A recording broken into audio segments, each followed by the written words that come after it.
Chinese letter, Chinese letter, Chinese letter, Chinese letter, Chinese letter, Chinese letter, Chinese letter, Chinese letter, Chinese letter, Chinese letter, Chinese letter, Chinese letter, Chinese letter, Chinese letter, Chinese letter. Interviews with former Japanese officers by occupation forces revealed that the inability to conduct nighttime combat was one of the most debilitating factors during the Battle of Okinawa. Although they could tolerate being outmatched in weaponry and production, the loss of their traditional advantage in darkness, where skill and training had historically triumphed over technology, deeply affected their military identity. The success of infrared sniper scopes on Okinawa spurred further development and deployment in Korea. By 1950, enhanced versions with extended range and improved battery life were widely used. The M3 carbine, equipped with an infrared scope, became a specialized weapon for defending against nighttime infiltrations. During the Korean War, Chinese and North Korean forces, many of whom were advised by Japanese veterans who had experienced Okinawa, initially refrained from engaging in night operations against American troops, assuming that all U.S. units possessed night vision capabilities. This overly cautious approach, rooted in the lessons learned from Okinawa, unexpectedly benefited American forces early on in the conflict.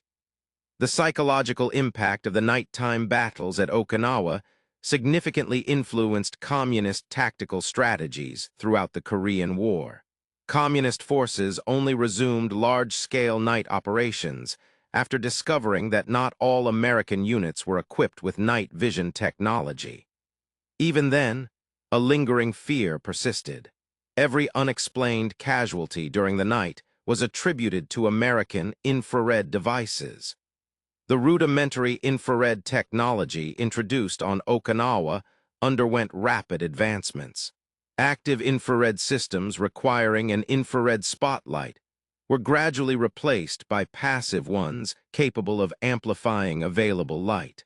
By the time of the Vietnam War, starlight scopes could operate using only moonlight or starlight, eliminating the need for active illumination that might be detected. Modern night vision technology has evolved through various generations since 1945, from basic infrared to today's thermal imaging and image intensification systems. Current equipment can detect human targets at distances exceeding a mile in any weather conditions without emitting active light. The initial disparity in nighttime combat capability demonstrated during Okinawa has only grown wider over time. However, the fundamental lesson remains unchanged. Control of night operations provides dominance on the battlefield.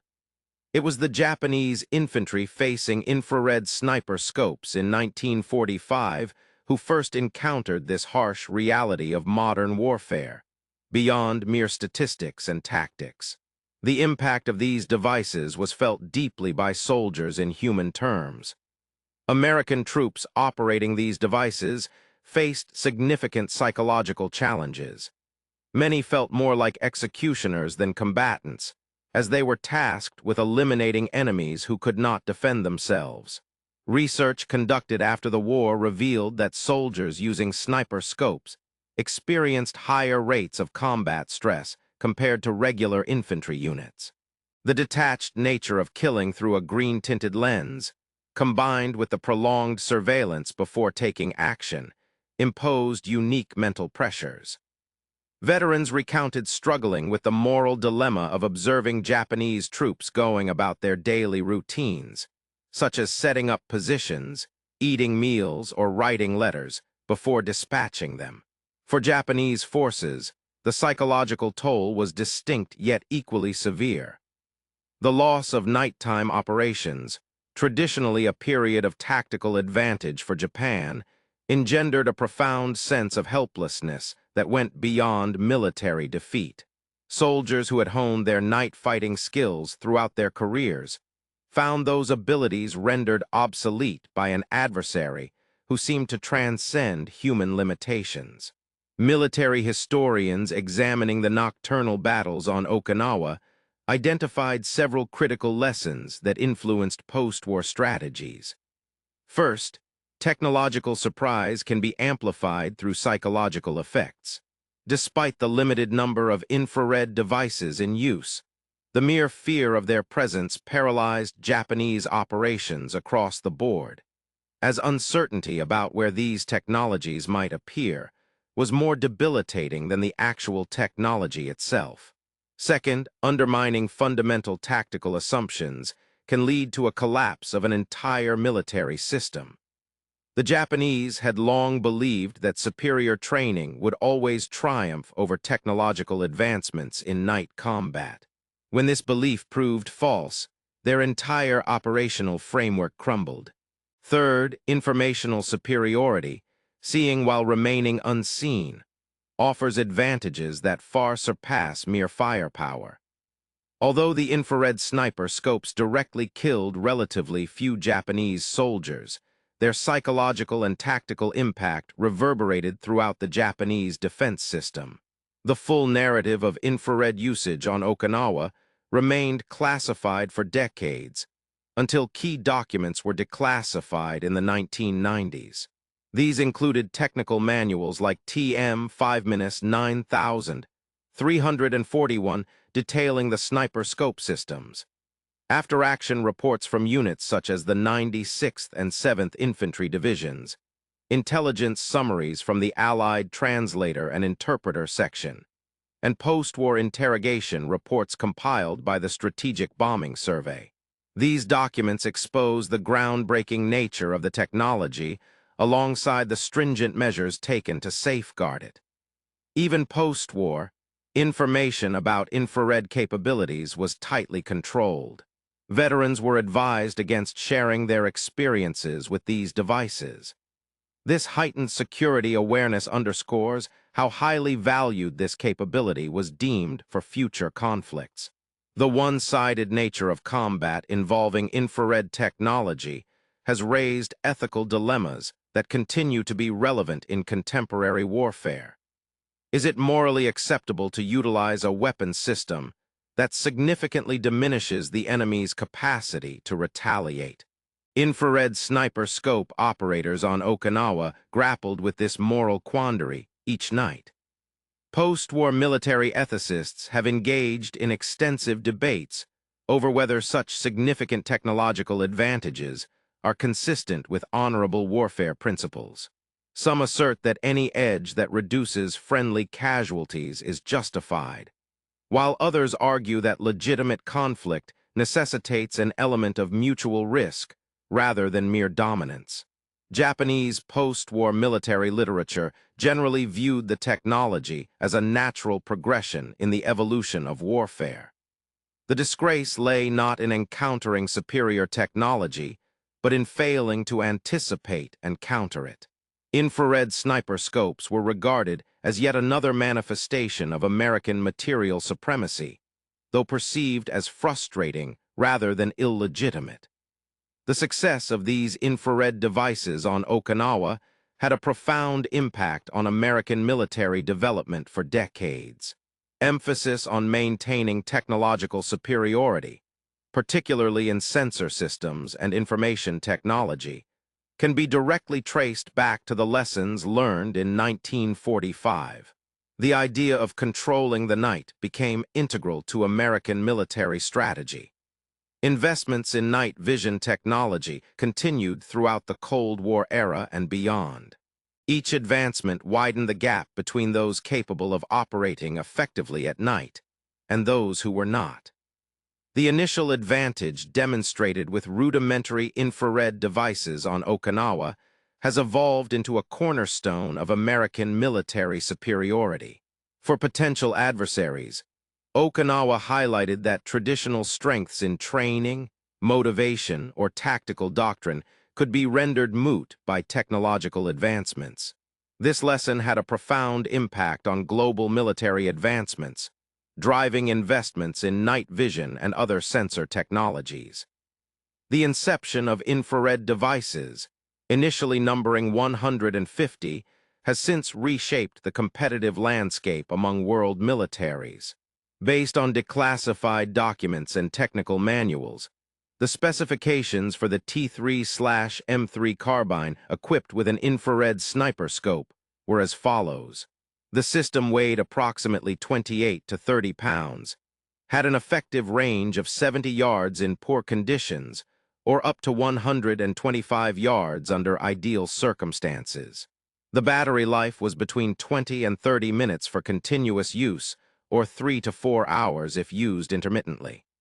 It featured an RCA-1 P25 image intensifier tube powered by a 6-volt lead-acid battery pack, with the infrared source being a sealed beam lamp equipped with an infrared filter. Around 17 scopes were manufactured, and about 150 were deployed to Okinawa. Although these specifications may seem rudimentary by today's standards, they marked a revolutionary leap in technology during 1945. The capability of accurately targeting enemies at distances exceeding 70 yards under complete darkness was unprecedented for infantry operations. The introduction of infrared night vision equipment during the Battle of Okinawa represented a pivotal moment in military history. For the first time, technological advancements enabled one side to dominate the night, traditionally an area where superior training and individual skill were decisive factors. The Japanese infantry, renowned for their expertise in nighttime combat over 4 decades, found that their significant tactical advantage had been rendered obsolete almost instantly. Approximately 150 infrared-equipped carbines, operated by specially trained American soldiers, played a crucial role in transforming the dynamics of the final battle in the Pacific War. Although these devices were directly responsible for only a small fraction of total casualties, they achieved something much more profound. They shattered the confidence of Japanese military forces in their ability to operate effectively at night. This psychological blow extended far beyond immediate tactical impacts, leading Japanese troops to abandon nighttime operations entirely across all fronts, not just where infrared equipment was deployed. Supply lines were disrupted, positions became isolated, and coordinated defense strategies crumbled. The intricate tactical system that had served Japan throughout the war collapsed in the face of American technology that appeared to transcend human limitations. Colonel Hiromichi Yohara, one of the few surviving senior Japanese officers from Okinawa, wrote in his memoirs, "The Americans had conquered nature itself, turning darkness into their weapon. Our adversaries wielded not only greater firepower, but also advanced technological innovations. Courage alone was insufficient to counteract these advantages." American troops operating early night vision equipment pioneered a new era of warfare, where informational superiority became paramount over raw power, and visibility translated into dominance on the battlefield. Their operational experiences, encompassing both tactical triumphs and psychological pressures, set precedents that remain pertinent in contemporary combat scenarios, where technology often confers significant strategic benefits. The Battle of Okinawa illustrated how technological advancements can fundamentally transform warfare. The deployment of infrared sniper scopes wasn't merely a tactical edge. It overturned decades-old military doctrines. Japanese troops, who had honed their skills in night operations since 1904, found themselves at a severe disadvantage when confronted with American soldiers equipped to see in the dark. While statistics reveal that only 30% of night casualties were attributed to these devices during the first week, and there was an impressive 94% reduction in Japanese nighttime activities, the true impact lay elsewhere. The psychological toll on the enemy was immense. Their traditional training, bravery, and tactics proved ineffective against American technology they couldn't comprehend or combat. From April through June of 1945, the nocturnal engagements on Okinawa highlighted a critical principle that remains valid today. In modern warfare, The side capable of observing while remaining undetected does not merely gain an advantage. It gains control over the battlefield. The rudimentary infrared scopes introduced in 1945, weighing around 30 pounds and providing visibility up to 70 yards, launched a technological revolution that continues to evolve. The Japanese infantry were unprepared for American carbines with night vision capabilities, illustrating both an American ingenuity gap and an inability of the enemy to envision such developments. This combination led to significant outcomes in the Pacific War and laid the groundwork for sustained U.S. military dominance. In the green-tinged world of these pioneering scopes, American soldiers caught a glimpse of future warfare, one where technological prowess would eclipse numerical strength and information superiority would reign supreme. The Japanese forces encountered this technology firsthand in 1945 and became early witnesses to a new paradigm. Victory would belong to those who could see further than their adversaries. Lessons from the night battles at Okinawa resonate through every modern conflict, characterized by overwhelming technological disparities, underscoring that these instruments were more than just weapons. They heralded an era where warfare would be dominated by superior observation capabilities rather than sheer combat effectiveness. In today's technologically advanced era, shadows no longer offer concealment, and those who lack visibility are already defeated.